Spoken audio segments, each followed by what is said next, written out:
Ever feel like you're just stuck? Like running in place, you're working hard, but it feels like you're getting nowhere. Yeah. That's the reality for a lot of young people in Taiwan. Mm-hmm. This housing crisis, we're going to take a deep dive today into an article called The Tenantization of Taiwanese Renters. All right. See just how bad things are. Okay.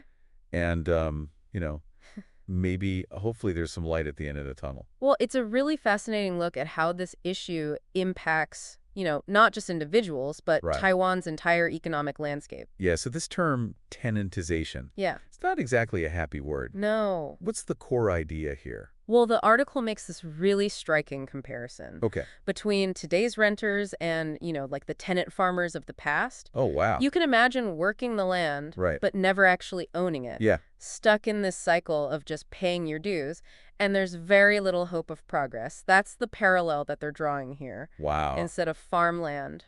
It's housing that's become kind of this unobtainable dream. So it's more than just, rent is high. It's this feeling of being completely locked out. Exactly. Of like building your own future. Yeah, the article highlights this one study, and they found that almost 70% of Taiwanese renters under 40 believe they'll never own a home. That's a lot of people. And that's not just a financial burden. It's a huge psychological one as well. Totally. And it really impacts, everything from starting families to, to taking risks in their careers. Yeah, like this constant pressure that stifles creativity and ambition. Yes.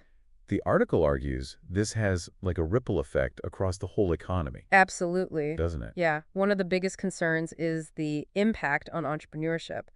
The article actually states that Taiwan's startup rate has fallen by 15% in the last decade. Wow. And some economists link this directly to the housing crisis. That makes sense. When you're drowning in rent or mortgage payments, taking a leap to start a business, it feels impossible. It feels impossible, yeah. So it's not just individuals. Right. It's the potential for innovation and new businesses that's being stifled. Exactly. And then you have this broader economic angle here. Okay. Think about it like this. Money that's tied up in real estate, it's not being invested in research. It's not going into development or creating new jobs. Yeah. It's like this huge chunk of capital just stuck in this stagnant pond instead of flowing into the industries that could really drive growth. But isn't expensive housing just kind of like a reality for Well, a lot of successful economies? sure, yeah. I mean, is Taiwan's situation really that unique? Well, while housing affordability is a challenge that a lot of places are facing, Okay. Taiwan's situation is definitely amplified by some specific factors. Like what? For instance, the tax structure. Okay. It tends to really favor property owners. Do you know that the capital gains tax on real estate in Taiwan is way lower than in many other developed nations? And this really incentivizes investment in property as just like a wealth building tool. Right. Rather than, say, investing to a new business or venture. So the system itself is almost encouraging people Yeah. to pour money into real estate, which then drives up prices, Exactly. making it harder for young people to enter the market. Yes.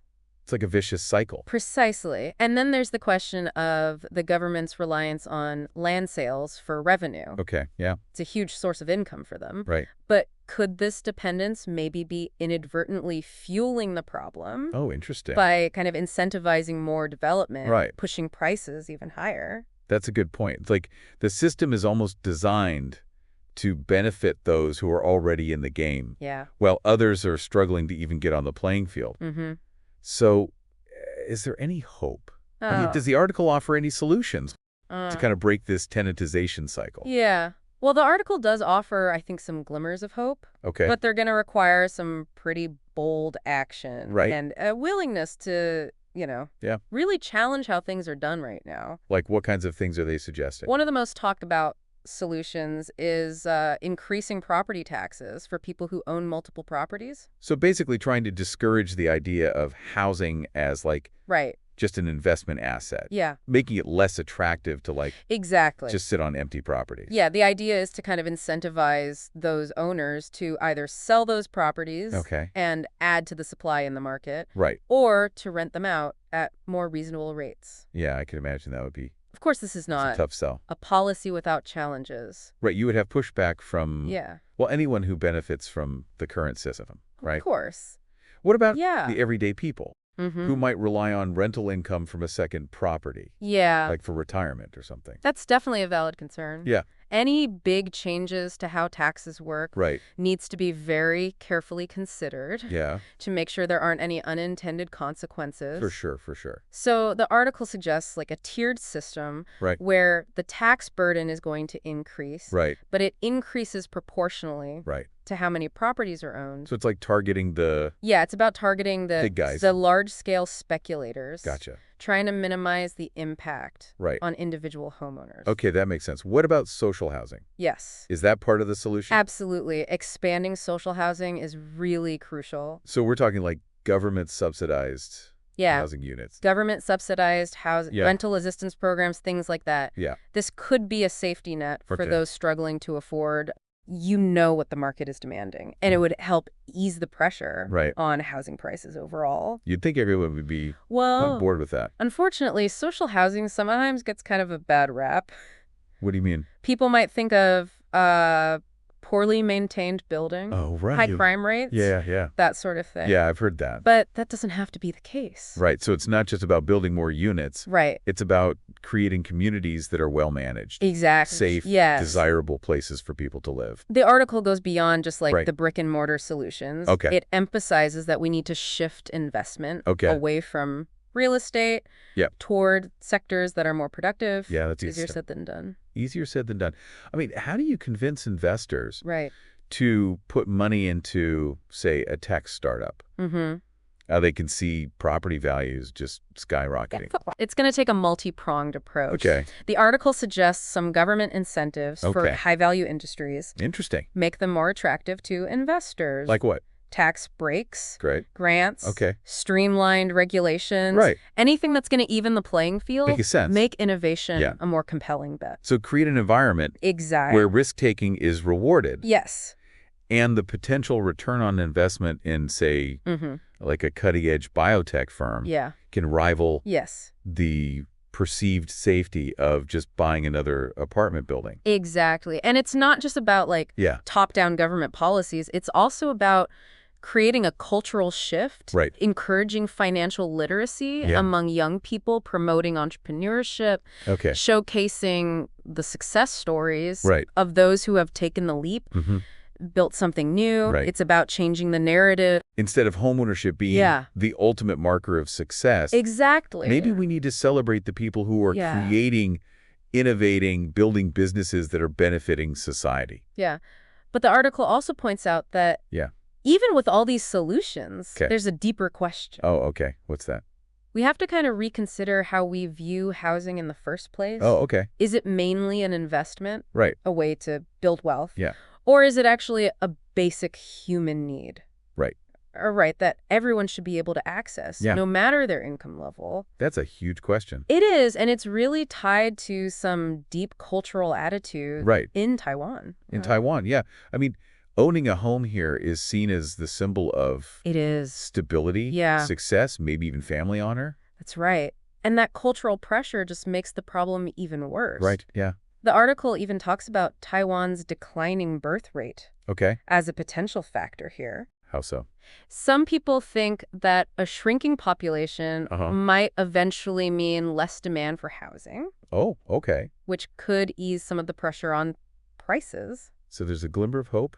Maybe. That like demographics? The article does caution against relying on demographics alone. It's not a guaranteed fix. Even if the population declines, if the system stays the same, if access to land and housing is still concentrated in the hands of very few, the problem is still there. So it sounds like this is a long game. It is. It's not just policy tweaks. This is like rethinking cultural value. Rethinking cultural value. Priorities. Yes, addressing the housing crisis here is going to take a multifaceted approach. Policy changes, economic shifts, and maybe even a reassessment of what a good life really is. I think we've covered a lot of ground here today. This whole problem of tenantization, the economic ripple effects, some potential solutions. Absolutely. What's striking to me is how interconnected this issue is. It is. With so many aspects of Taiwanese society. It really is. Yeah, it's like this housing crisis is really a symptom of something much bigger. What was like the most impactful point for you in the article? I think what really resonated with me is this idea of lost potential. Oh, wow. Imagine like a whole generation Right. who can't pursue their dreams. They can't start families, contribute as much as they could because they're just burdened by housing costs. Right. That's a huge loss for Taiwan. It really is. It's like, well, what would Taiwan achieve if its young people really felt empowered and optimistic about the future? Yeah. Picture a Taiwan where innovation can flourish. Right. Because really talented people aren't just consumed with keeping a roof over their heads. Exactly. Or a Taiwan where families can thrive and not have to worry about this constant anxiety of unaffordable housing. Yeah. I mean, it feels like we're at a crossroads. Yeah, it does. And Taiwan break free from this tenantization cycle and create a more equitable future for everyone. That's the challenge. That's what we're facing today. It really is. Well, this deep dive has really been eye-opening. It has. I think tenantization is a really powerful term. It is. That captures what a whole generation is going through. Absolutely. But I think the article does give us some hope. It does. Right? There are solutions out there. There are solutions. Even if they're going to require some, bold decisions. They're going to require us to... And a willingness to... challenge the status quo. Challenge the status quo. Yeah. And for everyone listening. Yeah. What role are you going to play? That's a good question. In shaping Taiwan's future? Right. Whether it's, having these conversations or supporting businesses that are prioritizing their employees or advocating for policy changes. Yeah. I think every voice matters here. It's not just about bricks and mortar. It's not. It's about what kind of society we want to create. Exactly. One where everybody has a chance to thrive or one where the gap between those who have and those who don't just keeps getting wider. Right. Well, thanks for joining us all this deep dive. Always great being here. Into Taiwan's housing crisis. Absolutely. We'll be back soon with another exploration of a topic that matters.